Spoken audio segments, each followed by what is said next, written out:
द्रौपदी कैसे जन्मी है और द्रौपदी के कारण ही महाभारत का युद्ध हुआ था। द्रुपद राजा की बेटी थी द्रौपदी।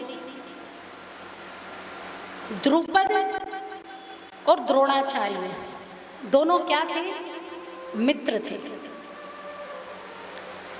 उनके पास विद्या के अलावा अन्य कोई धन नहीं था, दरिद्र थे, गरीब थे। तो द्रोणाचार्य के पुत्र अश्वत्थामा जब छोटे थे तो अश्वत्थामा की माता कि यहाँ दूध नहीं होता था और दूध ना होने के कारण उनकी माता क्या करती थी, चावलों को पीसती थी और उन चावलों को पानी में घोलकर अश्वत्थामा को दूध समझाकर पिला देती थी कि ये दूध है और दूध ऐसा ही होता है। अश्वत्थामा को ये नहीं पता था कि दूध का स्वाद कैसा होता है, दिखने में तो वही सफ़ेद है, लेकिन चावल को पीसकर जो दूध दिया जाए या उसका दूध बनाया जाए और जो वास्तव में सही दूध है, उन दोनों के अंतर होता है स्वाद में। अब अश्वत्थामा को ऐसे ही चावल पीसकर सुबह शाम दूध दे देती। एक बार अश्वत्थामा अपने ननिहाल गए, अपनी नानी के घर गए, तो मामी ने अपनी ही बहन का अपमान करने के लिए अश्वत्थामा को सचमुच का दूध पिलाया। पात्र में दूध डाला और अश्वत्थामा को कहा कि ये दूध है, ये पी लो। अब अश्वत्थामा ने जैसे ही पिया तो उसे लगा कि ये तो बड़ा टेस्टी है, ये तो बड़ा स्वाद है। कि पूछा कि मामी ये क्या है? बोले यही दूध है। बोले जो मेरी माता पिलाती, बोले वो दूध नहीं है, वो तो तुम्हारी माता कच्चे चावलों को पीसती है, पानी में मिला देती है और तुम्हें पिला देती है। तो अश्वत्थामा के मन में अपनी माता के प्रति वैर घोलने के लिए, शत्रुता घोलने के लिए सचमुच का दूध पिलाकर अश्वत्थामा के मन में माँ के प्रति घृणा के भाव पैदा कर देते।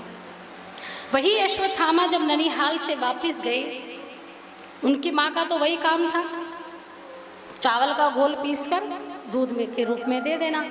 अश्वत्थामा ने जैसे ही दूध के पात्र को लिया तो फेंक दिया। माँ ने पूछा कि ऐसा क्यों किया? अश्वत्थामा ने कहा कि तुम मुझे पागल बनाती हो, मूर्ख समझती हो, ये दूध नहीं है, ये तो तुमने चावल पीसकर घोल पिलाया है। आज तक तुम मुझे ऐसे ही बेवकूफ़ बनाती रही। माता मुझे दूध चाहिए। बार बार माता से जिद करने लगे, लेकिन दरिद्र थी, कहाँ से दूध लेकर आती। द्रोणाचार्य जी के पास गई और द्रोणाचार्य जी को कहा कि महाराज बच्चा जिद कर रहा है दूध के लिए, दूध ला कर दीजिए। द्रोणाचार्य ने कहा मैं दूध कहाँ से लाऊं, ना तो मेरे पास धन है ना गाय है, धन हो तो गाय खरीद कर लाऊं। बोले महाराज भाड़ में जाए आपकी ये विद्या। ब्राह्मण के पास, ब्राह्मण स्वयं ये समझता है कि मेरे पास ग्रंथों के अलावा अन्य कोई विद्या नहीं है, अन्य कोई धन नहीं है। लेकिन जब ब्राह्मण को जीवन यापन करना होता है, धन उपार्जन करना होता है, तो वो उसी विद्या का प्रयोग करता है। जैसे कि कर्मकांडी ब्राह्मण होते हैं,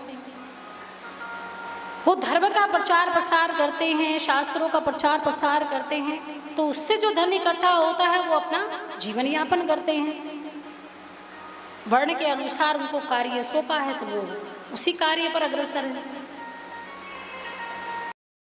अश्वत्थामा की माता ने कहा कि महाराज आपकी विद्या किसी काम की नहीं है, आपका बेटा दूध के लिए बिलख रहा है, क्या आपकी विद्या उसको दूध दे सकती?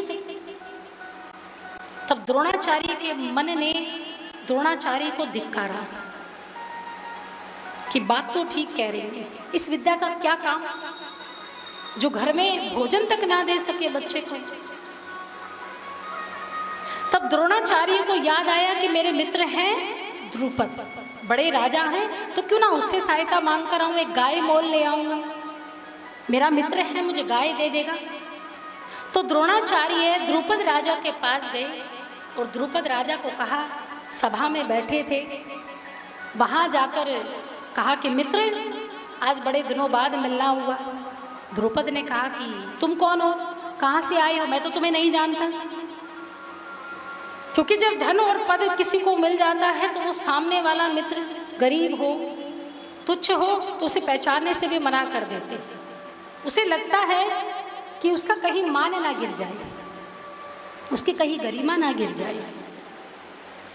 पूरी भरी सभा में द्रुपद द्रोणाचार्य का अपमान कर देता है।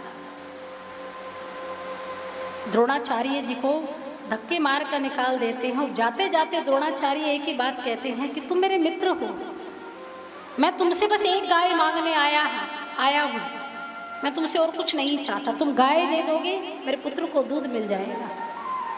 द्रुपद कहते हैं कि अगर तुम भिखारी बनकर आते, याचक बनकर आते तो एक नहीं मैं तुम्हें 100 गाय दान में दे देता, लेकिन तुमने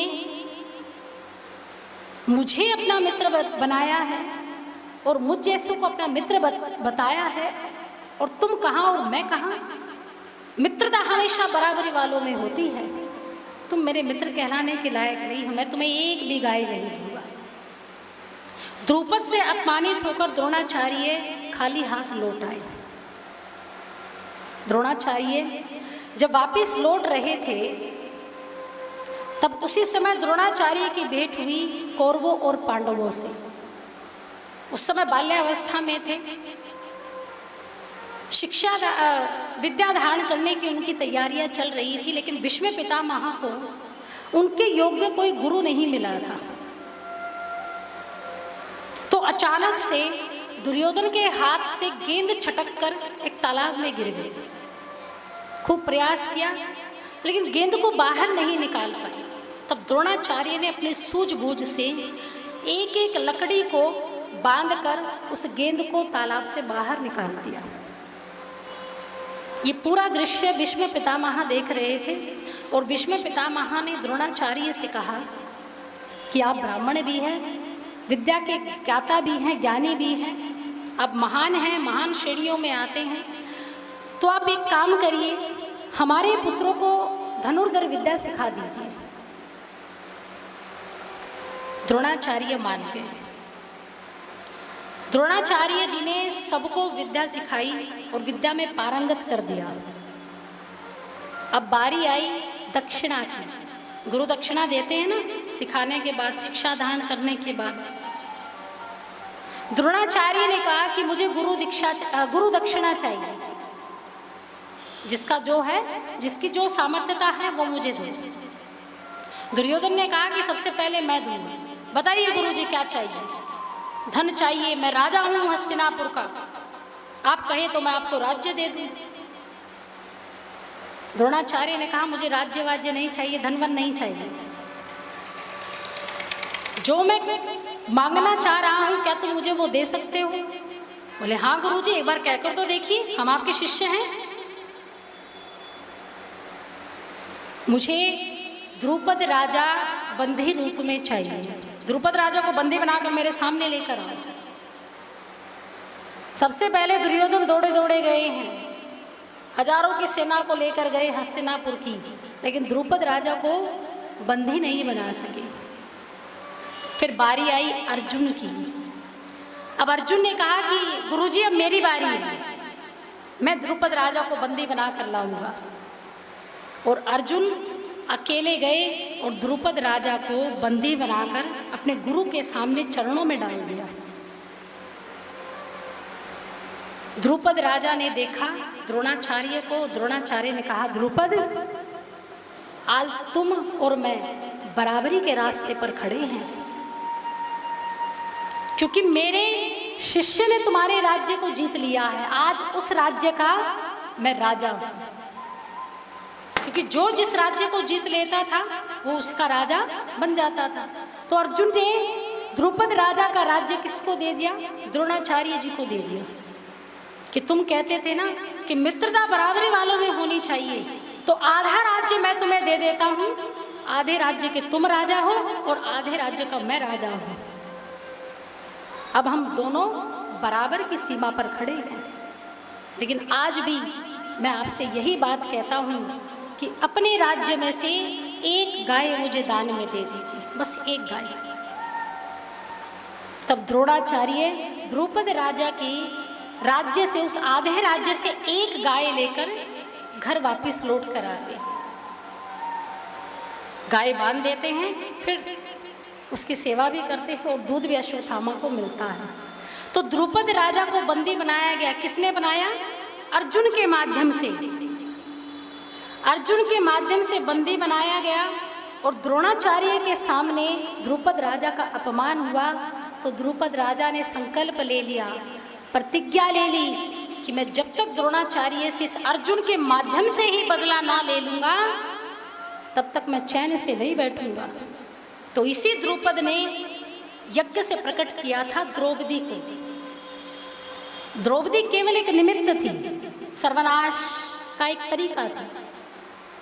और ये वही द्रौपदी है जहाँ मायावी महल का निर्माण होता है, तब यही द्रौपदी अंधे का पुत्र अंधा एक वाक्य बोलती है। और द्रोणाचार्य कौरवों के साथ रहे हैं, कहने को कह सकते हैं कि कौरवों के साथ रहे, लेकिन धर्म का साथ क्यों नहीं दिया? वो अधर्म के साथ क्यों रहे? जब उनको पता था कि ये गलत है फिर भी उनका साथ दिया। लेकिन महाराज, यही शास्त्र ये भी कहते हैं कि जिसका अन्न हम खाते हैं उसको कभी धोखा नहीं देना चाहिए, है ना। और चार्य ने तो दुर्योधन का अन्न और पानी दोनों पिया था, तो कैसे धोखा देते?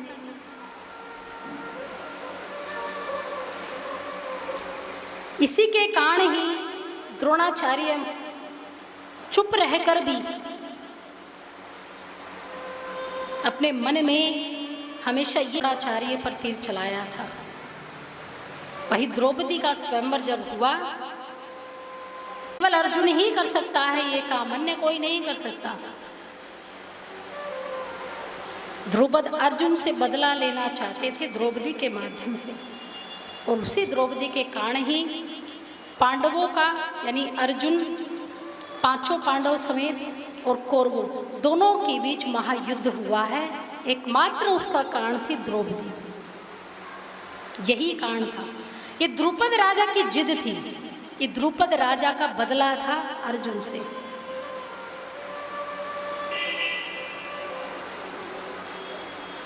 और महाभारत का युद्ध हुआ।